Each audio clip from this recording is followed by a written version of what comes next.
हमारा अर्थ हर रोज 1 या 2 ऐसे सोलर फ्लेयर्स को एक्सपीरियंस करता है जिससे निकलने वाली एनर्जी लाखों करोड़ों वॉल्केनिक इजिप्शन के बराबर होती है।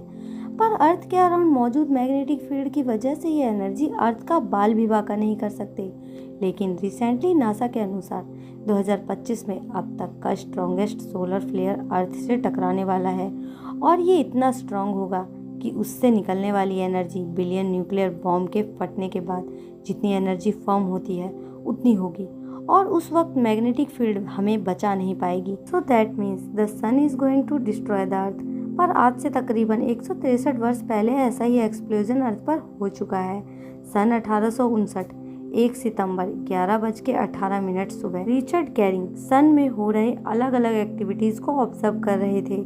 उसी ऑब्जर्वेशन के दौरान अचानक से उनके टेलीस्कोप में इतनी ज्यादा इटेंट लाइट फ्लैश हुई कि 5 मिनट तक उन्हें सब कुछ दिखाई देना बंद हो गया और उन्हें लगा कि शायद कोई कॉमेट फ्लाई हुआ होगा और शायद इसलिए उन्होंने उस फ्लैश को नज़रअंदाज कर दिया, उस पर ज़्यादा ध्यान नहीं दिया। उनकी इसी गलती ने पूरी दुनिया को खतरे में डाल दिया। दरअसल उनकी टेलीस्कोप में कैप्चर हुई लाइट कोई आम लाइट नहीं थी, बल्कि सन से निकला हुआ एक स्ट्रॉन्गेस्ट सोलर फ्लेयर था जो मिलियंस किलोमीटर पर सेकंड की रफ्तार से ऑलरेडी पृथ्वी की ओर आगे बढ़ चुका था। 1859 में ये जैसे मैग्नेटिक फील्ड से टकराया वैसे ही चारों तरफ से ब्यूटीफुल ओरोरास ही ओरोरास दिखाई देने लगे। आसमान अलग अलग रंगों से भर गया, लेकिन ये ओरोरास तूफान से पहले की शांति की तरह थी। उनकी ब्राइटनेस इतनी ज़्यादा थी कि रात में ही दिन जैसा नज़ारा हो गया। यहाँ तक कि अमेरिका की गोल्ड माइंस में तो उस रात को दिन समझकर मॉर्निंग की शुरुआत भी हो गई। जैसे ही ये अर्थ के एटमॉस्फेयर में एंटर हुए वैसे ही सभी इलेक्ट्रिकल अप्लायंसेस, इलेक्ट्रिकल ट्रांसफॉर्म्स ने आग पकड़ ली। सभी कंपनी और टेलीग्राम सिस्टम बंद पड़ गए। इलेक्ट्रिकल डिवाइसेस अचानक स्लो हो रहे थे। हाई वोल्टेज करंट की वजह से लोगों को भारी मात्रा में भयंकर शॉक लगने लगे, जिसकी वजह से हजारों लोगों की जान चली गई। अस्पताल में इलेक्ट्रिसिटी न होने के कारण 30,000 से भी ज़्यादा लोगों की जान चली गई। इनफैक्ट कुछ समय बीतने के बाद करंट फ्लो इतना ज़्यादा हो गया था कि बहुत सी जगहों पर इलेक्ट्रिकल अप्लायंसेस प्लग्ड ना होने के बावजूद भी बिना इलेक्ट्रिसिटी के अपने आप काम करने लगे और धीरे धीरे इस तरीके से डिस्ट्रक्शन बढ़ते गया और दुनिया अंधकार में ढकती चली गई। अब आप ये कहेंगे कि मैंने स्टार्टिंग में जो बोला था कि चारों तरफ बस आग होगी, लेकिन उस लेवल की तबाही तो नहीं हुई। Friends, then let me to tell you about that कि नुकसान तो सोलर फ्लेयर्स की वजह से ही हुआ था। उस वक्त जो स्टॉर्म आया था वो इतना स्ट्रॉन्ग नहीं था और उस समय टेक्नोलॉजी भी इतनी फैली हुई नहीं थी। इनफैक्ट 1800 में तो इलेक्ट्रिसिटी बस इन्वेंट ही हुई थी। लेकिन अगर मैं प्रेजेंट की बात करूं तो 87% दुनिया इलेक्ट्रिसिटी पर ही चलती है। चारों ओर छोटे गैजेट से लेकर बड़ी बड़ी मशीनों तक सब कुछ इलेक्ट्रिसिटी पर ही चलता है। और उसके ऊपर जैसे मैंने पहले बताया कि कैलकुलेशन के अनुसार अभी आने वाला सोलर फ्लेयर स्टॉर्म 1859 के मुकाबले 100 गुना ज़्यादा बड़ा होने वाला है, जिसे अगर एनर्जी के टर्म में कैलकुलेट किया जाए तो 1000 गुना ज़्यादा इम्पैक्ट, मतलब वही टेक्नोलॉजी इस पोटेंशियल से हमारे मौत का कारण बन सकती है। सोलर फ्लैश और रेडिएशन की स्टडीज़ के लिए साइंटिस्ट ने एक एडवांस कंपोजिशन एक्सप्लोरर सैटेलाइट को लॉन्च तो किया है, पर जैसे ही वो satellite solar layer cold detect करेगा वो इन्फॉर्मेशन हम तक पहुंचा जाएगा। हमारे पास पृथ्वी को बचाने के लिए सिर्फ और सिर्फ 30 मिनट का समय होगा और इतने कम समय में पूरे अर्थ को बचाना इम्पॉसिबल है। रीज़न, कैलकुलेशन के हिसाब से ये radiation minimum 48 lakh crore kilometre पर सेकंड की स्पीड से अर्थ से टकराने वाला है, जो हर रोज़ आने वाले नॉर्मल फ्लेयर की स्पीड से ज़्यादा होगा। अब कैसे हो रहा है इसे समझने के लिए हमें थोड़ा रिएक्शन और मूवमेंट को समझना होगा। Now look at this continuously nuclear fusion reaction. Particles continuous move करते रहते हैं। नाउ यू टेल, फ्लेयर्स के चार्ज पार्टिकल का मतलब क्या होता है? Electric current is equal to magnetic field. Simple physics है, यानी सन की मैग्नेटिक फील्ड लाइन भी नॉर्थ टू साउथ ही ट्रेवल करती है, लेकिन इंटेंस ग्रेविटी की वजह से ये मैग्नेटिक लाइंस अपने आप में ही ट्रायंगल का शेप ले लेती हैं। अब ये नोड्स अपने अंदर मैटर को ट्रैक करके ब्लैक पैचेस क्रिएट करते हैं जो कुछ इस तरह दिखाई देते हैं। Basic telescope should be captured it. Normally होता क्या है कि ट्रैप्ड मैटर कूल डाउन और कंडेंस्ड होने के बाद प्लाज्मा क्लाउड में बारिश के फॉर्म में सरफेस पर आते हैं, लेकिन कभी कभार कुछ डिस्टर्बेंस की वजह से ये अलग हो जाते हैं और उस वक्त ये नोड्स किसी बंदूक की छोड़ी हुई बुलेट की तरह मैग्नेटाइज प्लाज्मा क्लाउड के सोलर सिस्टम में फायर करता है। और ये तभी होता है जब सन की मैग्नेटिक फील्ड हर 11 साल के बाद खुद को रीऑर्गेनाइज करती है और अपनी पोलैरिटी को चेंज करती है। मतलब 11 साल में ये सोलर फ्लेयर आती हैं। पर क्योंकि सोलर सिस्टम में अर्थ इकलौता ऐसा हैबिटेबल प्लैनेट है और इसलिए हमें इसका ज़्यादा इम्पैक्ट दिखाई देता है। पिछली बार ये फ्लेयर साल 2014 और अब 11 साल बाद ये फ्लेयर फिर से एक बार 2025 में टकराने वाला है।